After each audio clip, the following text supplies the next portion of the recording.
Vote গ্রহণ শেষে প্রায় ৪৮ ঘণ্টা পর জাহাঙ্গীরনগর বিশ্ববিদ্যালয়ের কেন্দ্রীয় ছাত্র সংসদ নির্বাচনের জাকসু ফল ঘোষণা করেছে নির্বাচন। এতে সর্বোচ্চ ভোট পেয়ে সহসভাপতি ভিপি নির্বাচিত হয়েছেন স্বতন্ত্র প্রার্থী সম্মেলন প্যানেলের আব্দুল রশিদ জিতু। তার নিকটতম প্রতিদ্বন্দ্বী ছিলেন শিবির সমন্বিত শিক্ষার্থী জোটের আরিফুল্লাহ আবিদ। ঘোষিত ফলাফলে জানা যায় ভিপি পদে নির্বাচিত জিতু ৩,৩৩৪ ভোট পেয়েছেন। তার নিকটতম প্রতিদ্বন্দ্বী আবিদের ভোট সংখ্যা ২,৩৯২। তাদের ভোটের ব্যবধান ৯৪৭।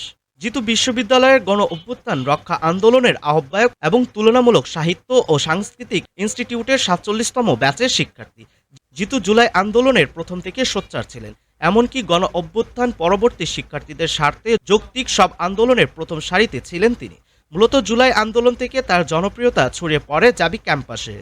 কোটা সংস্কার আন্দোলনের আগে জিতু ছাত্রলীগের রাজনীতিতে যুক্ত থাকলেও আন্দোলনের সময় সর্বপ্রথম ছাত্রলীগের হাতে মার খেয়ে আহত হন। পরবর্তী সময়ে আরিফ সোহেল আটক হলে বৈষম্য বিরোধী আন্দোলনের ব্যানারে ফার্স্ট ম্যান হিসেবে ৫ আগস্ট পর্যন্ত জাহাঙ্গীরনগর আন্দোলন পরিচালনা করেন।